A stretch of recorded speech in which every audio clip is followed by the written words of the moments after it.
কখনো কি মনে হয়েছে কিছু জায়গা শুধু চোখে নয় মন দিয়ে দেখতে হয়? আজ আপনাদের নিয়ে যাব হিমছড়ি ঝর্ণার কাছে। পাহাড়ের ভিউ পয়েন্ট থেকে দেখব দূরের ওই নীল সমুদ্র। মেরিন ড্রাইভ ধরে বাইকে করে ইনানি বিচে আমরা করব কাইকিং, আর দিনের শেষে নারিকেল বিচে দাঁড়িয়ে দেখব দিনের শেষ মুহূর্তে সূর্য ডুবে যাওয়া সবচেয়ে সুন্দর দৃশ্যটা। আর এই সবগুলো জায়গায় আমরা বাইক ভাড়া নিয়ে কিভাবে নিজেদের মতো করে ঘুরে বেড়ালাম, এই সবকিছু নিয়ে আমাদের আজকের ভিডিও। হ্যালো এভরিওয়ান, আসসালামু আলাইকুম। নোকিয়ার সাথে কক্সবাজার ভ্রমণের এপিসোড 4 এ আমরা চলে আসলাম সম্পূর্ণ ভিন্ন একটি গল্প নিয়ে। ঘুম থেকে উঠে নাস্তা করলাম, এরপর ব্যাগ গুছিয়ে হোটেল থেকে চেক আউট করলাম। আর আজকে আমাদের পুরো দিনটা কক্সবাজারের সেরা কিছু স্পট ঘোরার প্ল্যান। আমাদের প্রথম গন্তব্য হিমছড়ি পাহাড় এবং ঝর্ণা। কলাতলি বা লাবণী পয়েন্ট থেকে খুব সহজেই রিক্সা বা সিএনজিতে চড়ে হিমছড়ি যাওয়া যায়। ভাড়া খুব বেশি না, তাই বাজেট ট্রাভেলদের জন্য ভালো অপশন। হিমছড়িতে পৌঁছে টিকিট কেটে ভিতরে ঢুকলাম। এরপর আমরা সিঁড়ি বেয়ে ধীরে ধীরে উপরে উঠে ছুটি করলাম। পাহাড়ে সিঁড়ি বেয়ে ওঠার সময় একটু ক্লান্তি আসে, তাই উপরে ওঠার মাঝপথে ডাব খেলে ভালো রিফ্রেশ পাওয়া যায়। চূড়ায় উঠে যেটা দেখবেন, এক পাশে সবুজ পাহাড় আর অন্য পাশে বিশাল নীল সমুদ্র। কক্সবাজারের সবচেয়ে সুন্দর ভিউগুলোর একটা এখান থেকেই পাওয়া যায়। এরপর আমরা পাহাড়ের চূড়ায় দোলনা চড়ে একটু আরাম করে নিলাম। তারপর আমরা নিচে গেলাম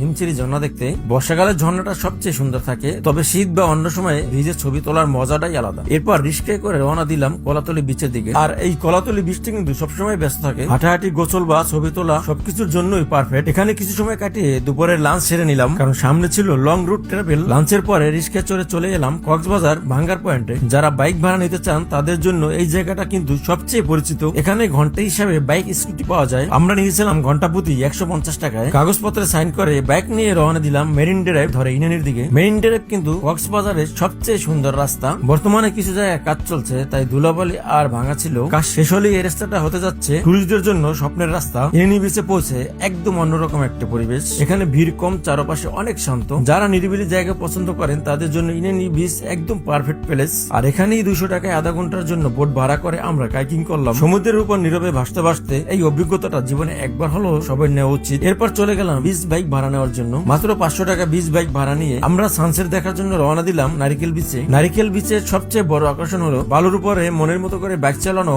আর খোলা পরিবেশ। এটা একদম আলাদা একটা ফিল দেয়। সানসেট শেষ হতেই আমরা ফিরে এলাম হোটেলে, কারণ রাত 8:30 আমাদের ফ্লাইট। হোটেলের গাড়িতে করে চলে আসলাম আমরা কক্সবাজার এয়ারপোর্টে। সব ধরনের চেকিং শেষ করে ডিপার্চার লাঞ্জে আমরা এখন ফ্লাইটের অপেক্ষায়। এরপর রাত 9টায় আমাদের ফ্লাইট ছেড়ে ঢাকার উদ্দেশ্যে। রাতের আকাশ আর নিচের শহর আলো ভিউটা সত্যি সুন্দর ছিল। বিমানে ওঠার 1 ঘন্টা পর আমরা ঢাকায় পৌঁছলাম। সো এভরিওয়ান, এই ছিল আমাদের নোকিয়ার সাথে কক্সবাজার ভ্রমণের গল্প। আপনাদের কাছে কেমন লাগলো অবশ্যই কমেন্টে জানাবেন। ধন্যবাদ সবাইকে, আল্লাহ হাফেজ।